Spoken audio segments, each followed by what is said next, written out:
অসম বুলিয়ে নহয়, আমাক বাইদেৱে কৈছে যে এইটো ভাৰততে ক'তো এনেকুৱা দিৱস পালন কৰা নাই আৰু ময়ো ক'তো শুনা নাই যে চৰাই বাঁহ সুৰক্ষা দিৱস। আমি বহুত সুৰক্ষা দিৱস শুনিছোঁ, কিন্তু চৰাইৰ সুৰক্ষা নহয়, চৰাই বাঁহৰ সুৰক্ষা। আৰু চৰাই বাঁহৰ যেতিয়া সুৰক্ষা হ'ব তেতিয়াহে চৰাইৰ সংখ্যা বৃদ্ধি পাব।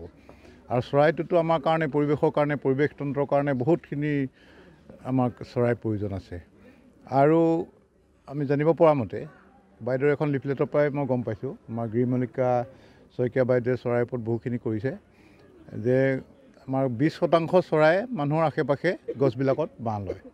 কিন্তু এতিয়া ডাঙৰ গছৰো কিছুমান অভাৱ হৈ যায়, কেতিয়াবা মানুহে কাটে, তাত চৰাই বাঁহ থাকে, গছ ৰাস্তা বহল কৰোঁতে কাট যায়, তাত চৰাই বাঁহ থাকে, পৰি যায়। আৰু খেৰ চেৰবিলাকৰো অলপ অভাৱ হৈছে। আৰু এই যিটো বাইদেউহঁতে সৃষ্টি কৰিছে এই টেকেলি নিচিনা বস্তুটো, তাত চৰাই নিজে কুটা কঢ়িয়াই ক'ৰবাৰ শুকান বন চন আনি তাত জমা কৰি পেলাই তাতে তেওঁলোকে চৰাইবিলাকে পোৱালি দিব। সেইকাৰণে এনেকুৱা এটা বিশেষকৈ ছাত্ৰ ছাত্ৰীসকলৰ লগত লৈ কৰিছে। উঠি অহা যিসকল ছাত্ৰ ছাত্ৰী, সৰু সৰু ছাত্ৰ ছাত্ৰী দেখিছে, সকলোৱে হেৰি লৈছে। তেওঁলোকে চৰাইক ভাল পাবলৈ শিকিছে, মৰম কৰিবলৈ শিকিছে, বা ক'ৰবাত চৰাই বাঁহ এটা দিলে তাক সুৰক্ষা দিব, যে এই ডালটোত বোলে চৰাই বহি আছে, এই ডালটো নাকাটিব। কাৰণ বহু মানুহে চাওঁ দেখোঁ যে এইটো কোনো চিন্তা নকৰে, গছজোপাত চৰাই বাঁহ আছে নেকি নাচাই গছজোপা কাটি দিয়ে। সেইকাৰণে এইটো অতি সুন্দৰ পদক্ষেপ। এবছৰ আগৰ পৰাই কৃত্ৰিমভাৱে চৰাই বাঁহ প্ৰতিষ্ঠা কৰিছে ইতিমধ্যে।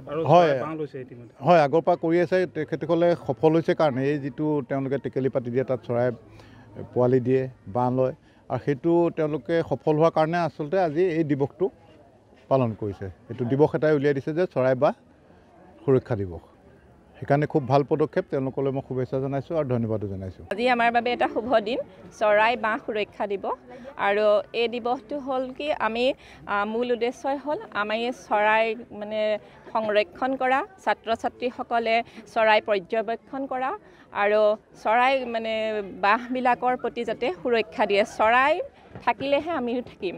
আৰু চৰাই বংশ বৃদ্ধি কৰিবলৈ হওক বা যিকোনো কাৰণতে আমি এটা সুবিধা দিব লাগিব। কিন্তু বৰ্তমান যিটো আন্তঃগাঁথনি উন্নয়নৰ নামত আমাৰ গছ গছনি অৰণ্য ধ্বংস হৈ আহিছে, আমি সুৰক্ষা দিব পৰাত চৰাইবিলাকত ব্যৰ্থ হৈছোঁ।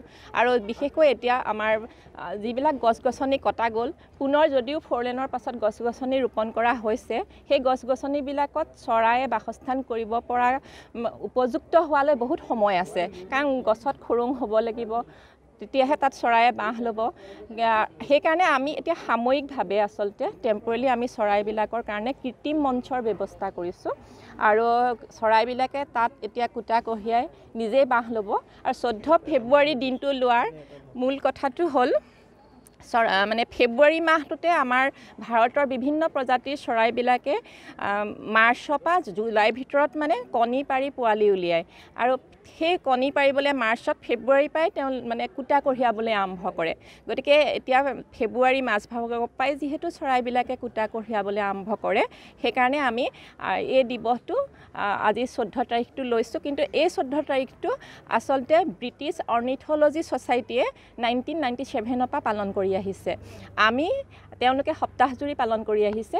আমি আমাৰ সীমাবদ্ধতাৰ কাৰণে মাত্ৰ এটা দিন চৰাই বাঁহ সুৰক্ষা দিৱস হিচাপে পালন কৰিবলৈ লৈছোঁ। আমাৰ বিদ্যালয়ৰ সকলো শিক্ষক শিক্ষয়িত্ৰী, কৰ্মচাৰী, আমাৰ ছাত্ৰ ছাত্ৰী সকলোৱে লগ লাগি পেলাই আমি এই প্ৰচেষ্টা চলাই থকা বহুত দিন হ'ল, কিন্তু দিৱস হিচাপে আমি আজিৰ পৰা উদযাপন কৰিবলৈ লৈছোঁ। আমাৰ আচলতে সেইটো এটা বৰ ভাল লগা কথা যে আমাৰ সমষ্টিৰ বিধায়কগৰাকী প্ৰকৃতিপ্ৰেমী বিধায়ক, তেখেতে নিজেও বহুখিনি প্ৰচেষ্টা লৈ আহিছে তেখেতৰ খুমটাই গোটেই সমষ্টিতে। আৰু আজিও আমাক তেখেতে আমাৰ আমন্ত্ৰণ ক্ৰমে আহিছে আৰু আমাক উৎসাহিত কৰিছে। তেখেতে নিজে চৰাই বাঁহ প্ৰতিষ্ঠা কৰিছে। লগতে আমাৰ এটা পৰিৱেশ সুৰক্ষা সংস্থা গ্ৰাছৰ সভাপতি, সম্পাদক তেখেতসকলো আহিছে। আমাক যে এই স্থানীয় ৰাইজ হওক বা দল সংগঠন হওক বা প্ৰকৃতিপ্ৰেমী সকলোৱে আমাক উৎসাহিত কৰিছে। আমি সঁচাই বিদ্যালয় পৰিয়ালে আনন্দিত হৈছোঁ। আচলতে 14 ফেব্ৰুৱাৰী দিনটো আমাৰ বিদ্যালয়ত চৰাই বাঁহ সুৰক্ষা দিৱস হিচাপে পালন কৰিবলৈ হাতত লোৱা হৈছে। আমি ইয়াত কৃত্ৰিমভাৱে চৰাইবিলাকৰ বাঁহ সাজিবৰ বাবে কৃত্ৰিম বাঁহ প্ৰস্তুত কৰি পেলাই গছত আঁৰি দিছোঁ। লগতে আমি চৰাইবিলাকক সম্পূৰ্ণভাৱে তেওঁলোকক সুবিধা কৰি দিবলৈ আমি কামবিলাক কৰিছোঁ। কিমান দিনৰ পৰা কৰি আছে এই সমস্যা?